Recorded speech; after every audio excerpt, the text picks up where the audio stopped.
Армысыздар. Қазір карантинге байланысты көптеген адамдар онлайн курстар оқып жатыр. Ол курстардың көбісі ешқандай да диплом бермейді. Алайда курс жүргізушілер күн сайын көбеюде. Себебі оларды оқитын, курсты сатып алатын адамдарда бірнеше есе көп деген сөз. Неге бұл сала қарқынды дамуда? Себебі қазіргі қоғамға диплом болмаса да бастысы білім керек, тәжірибе керек екенін өмірдің өзі дәлелдеді. Сіз қазір университетте 4 жыл оқып алатын білімді кей курстар ары кетсе 2 қайда, әлде қайда арзанға, тіпті мекенжайыңызға қарамастан сапалы етіп бере алады.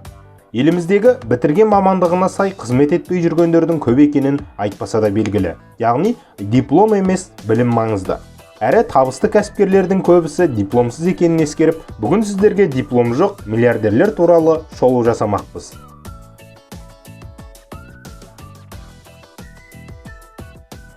Билл Гейтс. Сыныптасым менен жақсы оқыды. Емтиханнан ол өтті, мен құладым. Қазір ол әлемдегі ең бай Microsoft компаниясында жұмыс істейді. Ал мен сол компанияның иесімін деп әзілдейтіні тектен-тек емес. Билл Гейтс Гарвард университетінде оқыған. Алайда екінші курсында оны шығарып жіберген екен. Қазіргі таңда бәріміз қолданатын компьютер бағдарламасының атасы Билл Гейтс әлемдегі ең табысты адамдардың бірі. Марк Цукерберг. Цукерберг те Гарвард университетінде психология мамандығын оқып шыққысы келген. Алайда университет қабырғасында шығатын Гарвард Кримсон газетіне мен оралмаймын деп жазып, екінші курсында шығып кетеді. 27 жасында әлемдегі ең жас миллиардер атанған оның еңбегі Facebook әлеуметтік желісі. Басқасын білмеймін, Facebook қазақстандықтар үшін үлкен саяси алаң, яғни пайдасы халық үшін орасан зор. Стив Джобс. Стив Джобс Орегондағы Рейд колледжінде бір семестр ғана оқудан шығады. Атариде шамалы уақыт жұмыс істегеннен кейін Үндістан арқылы саяхатқа аттанып, психикалық дәрі-дәрмекпен тәжірибе бастайды. Бұл оның ойлау жүйесін дамытуға ықпал етті.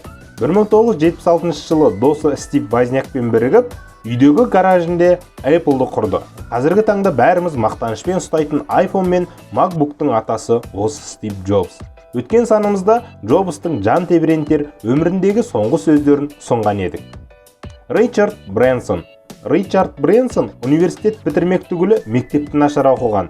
Бала кезінде дислексиямен ауырған, яғни кітапқа қараса әріптер билеп, қағаз бетінде жүгіріп жүретін сияқты көретін. Сондықтан қазір оқыған әріпін бірден ұмытып қалған.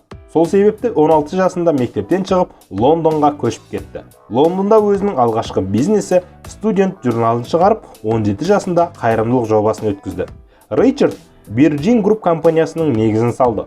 Ол қазір көптеген ессіз рекордтардың иесі, қай жерде қателік болса сол жерден бизнес ашатын тентектің нақ өзі. Оның ең алпауыт компаниялары дыбыс жазу фирмасы, Virgin авиакомпаниясы және ғарыш айлақтары. Джон Рокфеллер. Джон Рокфеллер ең алғашқы долларын 7 жасында тапқан, ал 13 жасында таныстарына пайыздық мөлшермен қарыз беретін болған. Мектепті аяқтап колледжге түскен. Алайда тез арада оқуын тастап кетті. Джон өзінің қаржылық сауаттылығын арттыру үшін 3 айлық есепші курсын оқыды. Рокфеллер әулеті қазіргі таңға дейін отбасылық бизнесін жалғастыруда. Рокфеллердің әлем тамсанған 12 алтын ережесін өткен шығарылымда ұсынған болатынбыз. Генри Форд. Генри Форд шіркеу мектебін аса ұната қоймады. Бала кезінен механикалық құрылғыларға қызықты. 16 жасында үйінен қашып, Детройт қаласына келеді. Сол жерде механиктің көмекшісі болып жұмысқа тұрады. Ford Motor Company компаниясы әлі күнге дейін түрлі машина шығарады. Генридің 161 құрылғысы патенттелген. Амансио Ортега.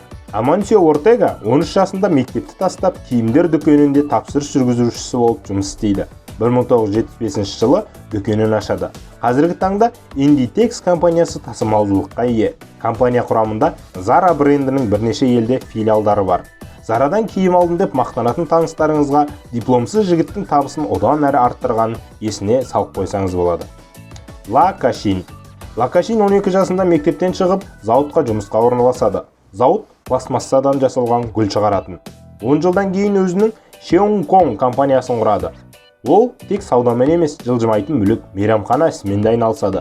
Гонконгтағы ең бай адам ретінде әлі көш басында. Ларри Эллисон.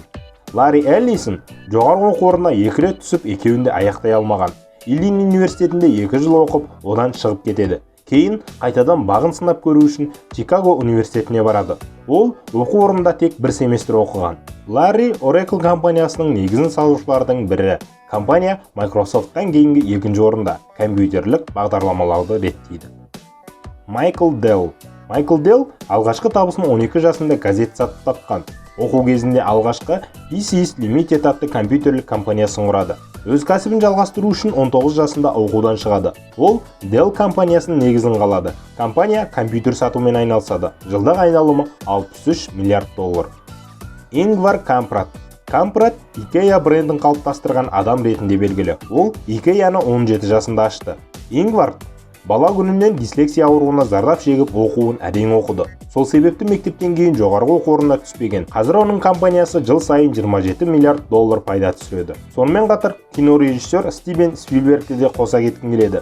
Ол оқуға түсе алмаса да қазіргі таңда ең табысты әрі ең атақты кинорежиссер. Ардақты ағайын, жыл сайын 11 сынып түлектері ұбытыдан құладын деп көп уайымға салынып тау шағылып жатады. Көрдіңіздер ме? Қаншама үздік оқыған мықты мамандарды осынау оқуға түсе алмаған мықты кәсіпкерлер басқарып жұмыс беріп отыр. Әлемге пайдасын тигізуде. Сондықтан өмірде табысты болу дипломға аса байланысты емес. Бастысы еңбек пен ниет, өзіңізге деген шексіз мотивация. Үнемі қазақша жақсы мотивация алып жүрем десеңіз, бізді қолдап, лайк басып, пікір жазып, видеоны бөлісіп қойыңыздар.